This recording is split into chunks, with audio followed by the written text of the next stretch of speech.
Hey everybody, this is GKE715. Welcome back to my Let's Play of The Legend of Zelda Ocarina of Time. So, last time we were doing like a bit of a side quest, which is like, the very long, lengthy side quest that I have been talking about for quite some time. Well, what's unfortunate is that that I kind of have some bad news.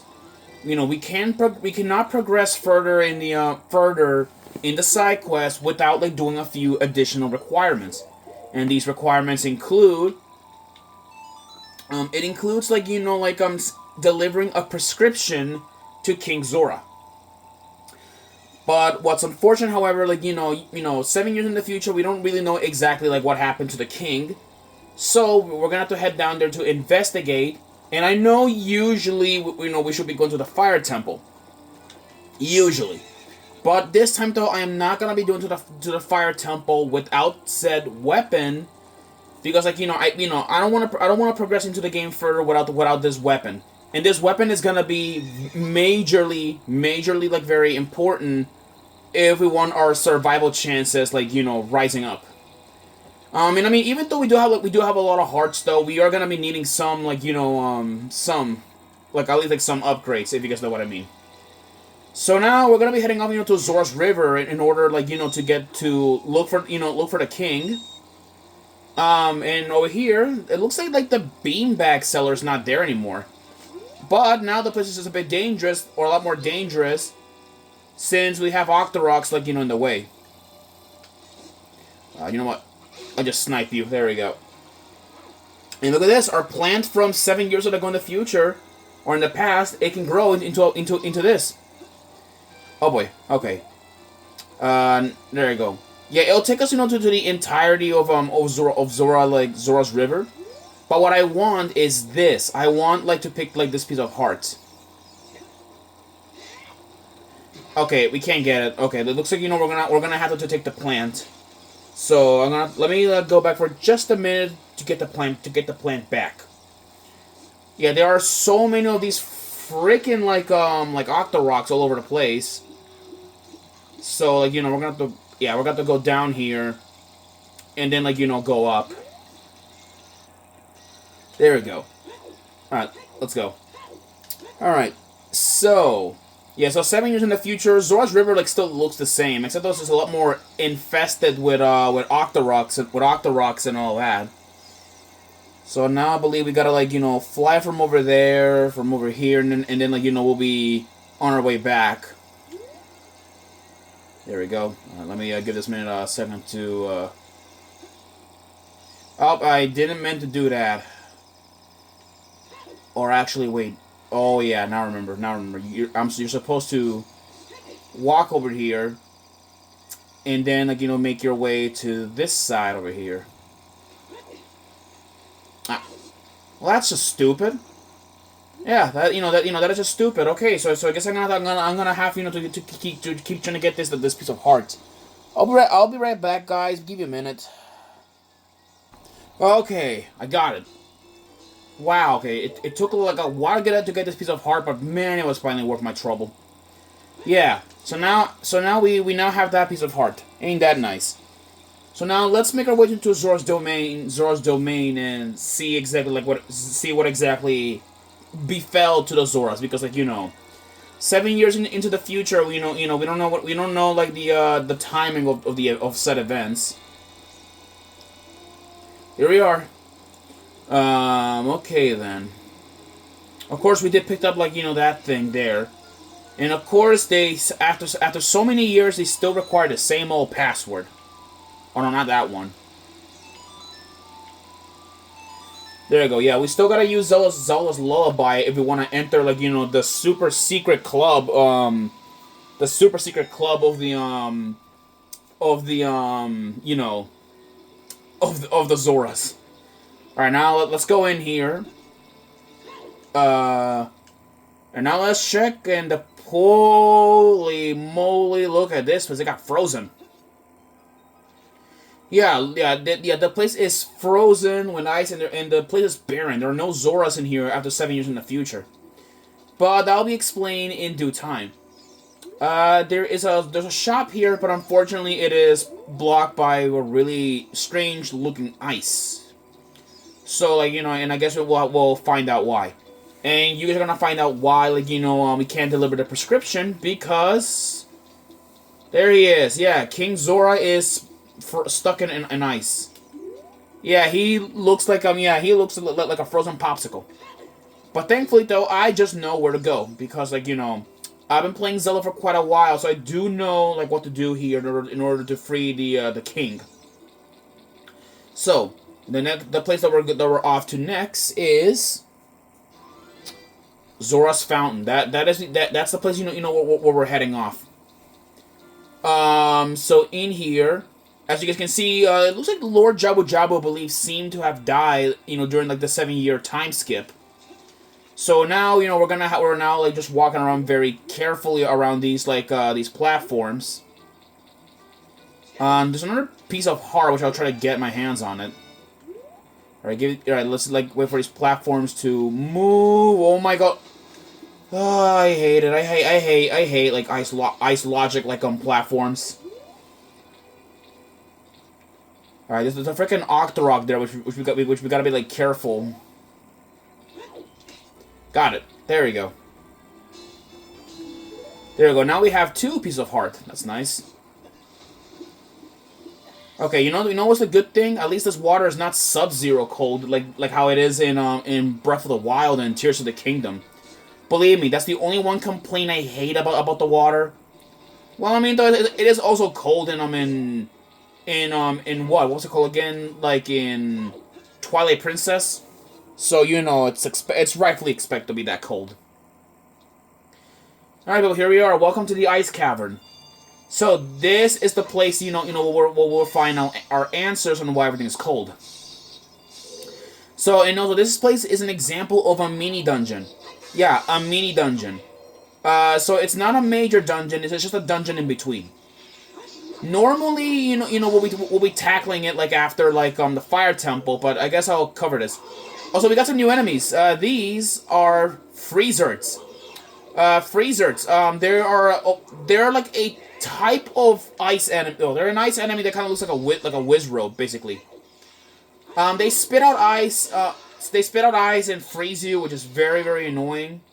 In fact, they're one of like the more annoying enemies in Zelda, at least in general. There we go. That takes care of them. They drop magic when you kill them, so that's the good thing. And the place is covered up in red ice, like a lot of it. Now let's go over here. Also, watch out for falling icicles, so be careful. Yeah, there's a lot of slippery floor around here as well. Okay, there is this weird like machine, so we gotta duck. And look at this, we have silver rupees. Silver rupees, and we also got like floating pots, so be careful. Alright. Yeah, there are silver rupees, which means that we can like use them, to how do I say this? Like, silver rupees, they're essentially puzzles. They're puzzles, that you're supposed to to collect in order to open up gateways like this. There's the last one. Alright, now let me go grab this Skulltula, or this gold Skulltula, because I want to have at least like enough of them. Because you can actually get a Giant's Wallet if you collect just enough of them. Now let's see over here. There's more red ice like blocking the pathway, which means I'm gonna have to release one of the fairies to use the red ice. And you guys are gonna find out why. There's another freezer and more of these annoying blade traps. There you go. That destroys the freezer. Now let's go over here.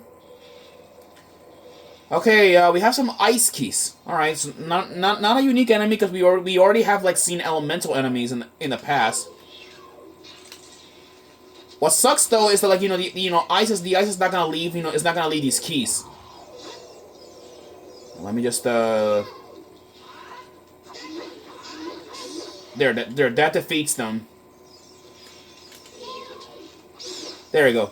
Yeah, don't touch the ice keys. Don't touch them. You know, it's a bad idea. If you know, it's bad already. You can take more damage from the fire. Oh, this blue fire. It doesn't seem natural. Maybe you can use it for something. Indeed, we can. This blue fire is not natural. Well, like Emperor Palpatine said one time, the dark side of the Force is a pathway to many consider to be unnatural. Yeah, which is the way how it is. But really though, yes, this fire is unnatural. I also have to waste a fairy in order, like, to collect as much fire as I can. So let me, like, collect as much of it as I can use. There we go. All right, now we gotta get. All right, now we gotta wait. Now we gotta like go through like that freezer first. There we go. That gets rid of you. And now we can like use the blue fire to melt this red cube.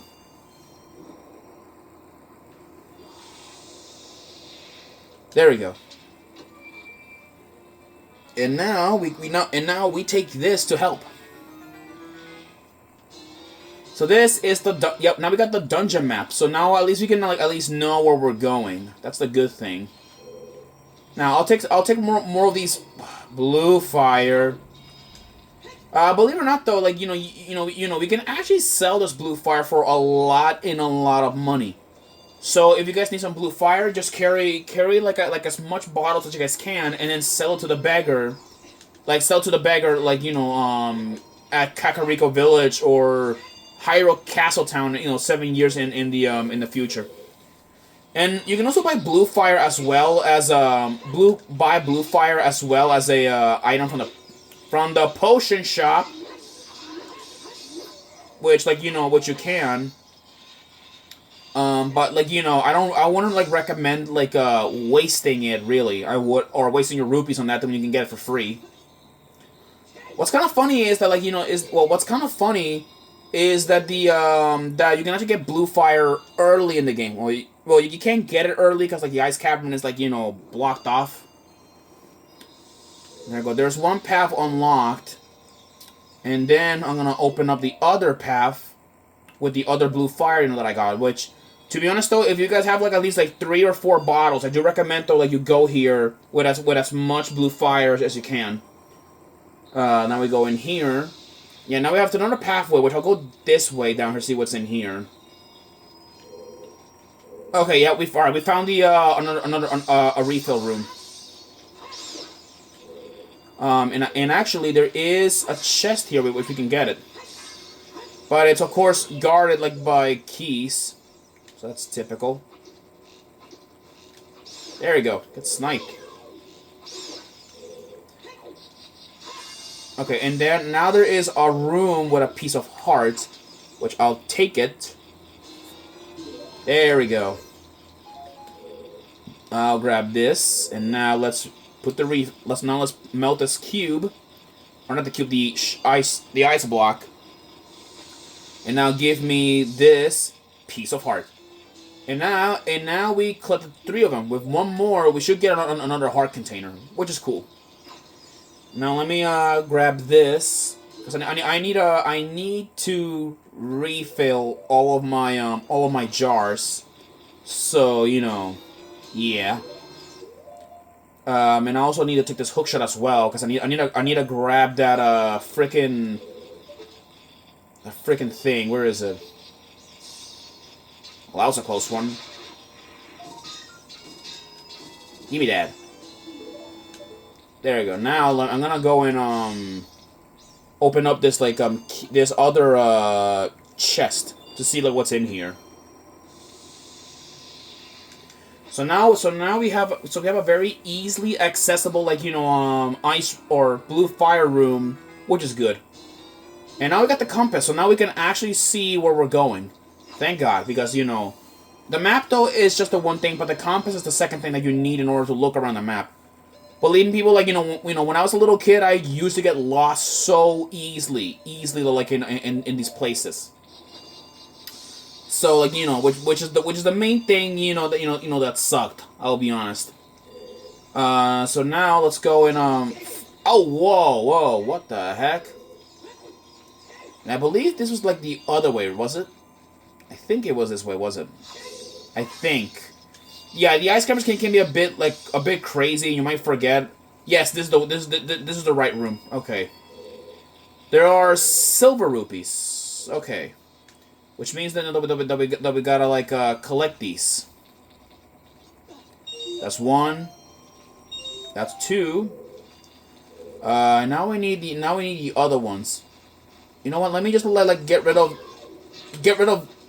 these guys, cause like, you know, I don't wanna deal, like, you know, with some annoying, like, annoying, like, Kisses here. There we go. By the way, but let me go a really interesting story. So, as you guys know, Ocarina of Time was, like, released in pretty much everywhere, right? You know, it was released on GameCube. Well, re-released everywhere, like on GameCube and 64, just about anywhere, really. Well, what's funny, if you guys remember watching my Super Smash Bros. Brawl review, you guys remember in the Masterpieces, you could actually play Ocarina of Time as a demo. You could have. But what's hilarious is that you can actually beat the game. You actually can beat it. It is very much possible, and I believe a Super Smash Bros. Brawl player actually managed to beat the game, surprisingly, you know, by using glitches and even exploits in order to get that far. Which is kind of impressive, because, like, you know, not just anybody can just, like, you know, beat the game and, like, beat the game on a demo. Which is something, you know, that most people, like, you know, can't really do. Alright. Now let's go, like, and push this block, and now we can go up here. Alright, there we go. Let's go and push it up here. Okay. Now we gotta go this way right here. Oh wait, I didn't meant to climb up, I meant to push it. There we go. There. Now we pushed it, so now we're good. So now let's go up here. There we go. Now we have the door unlocked. Which I may as well, like, you know, go get it. Let me see here. I need to push things. Yeah, if you push it right this way, though, it's gonna get stuck. Actually, no, not really. I can just, yeah, push it like that. And then push it this way. And then push it this way. Yeah, there we go. Simple puzzles. And now we can go in here and check and investigate, like, what the heck is going on with, you know, with the ice cavern. Yeah, hopefully, though, on the next episode, we can continue on our quest. Whoa, okay. There we go. Okay, good thing I do have, like, some leftover, like, blue fire. Thankfully, I do. So now let's go in here. Alrighty then. Alright, people, so now let's go in and see what's behind here. And look at this room. Ain't this fancy. Oh boy, mini boss. Alright, people, we're fighting a white Wolfos. Yeah, it is a bigger and stronger Wolfo, but still has, like, the weakness in the tail. So Rito, like, you know, it's not that different from a regular Wolfo. They're just more stronger if you're, like, stubborn and don't attack it, like, attack in the back. Now then, let's go grab, like, the treasure of this place, because yes, there is an item that's gonna be special in the next dungeon after we're done with the fire temple. We got the iron boots. So heavy you can't run. So heavy you can't float.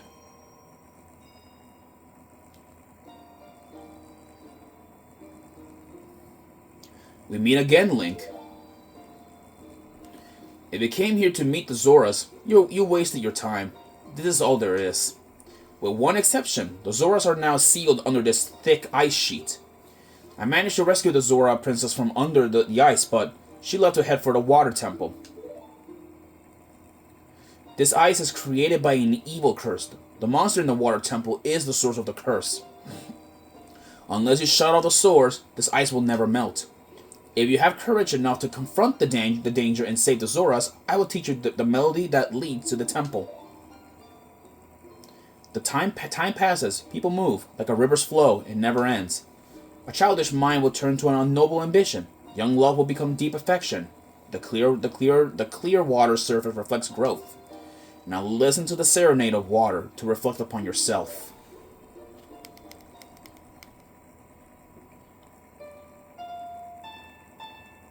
Play the serenade of water.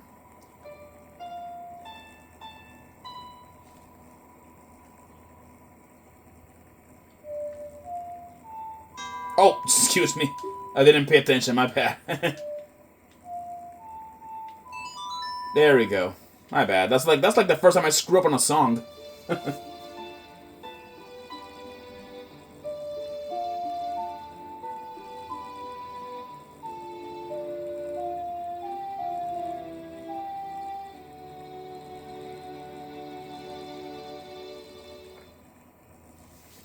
You have learned the Serenade of Water.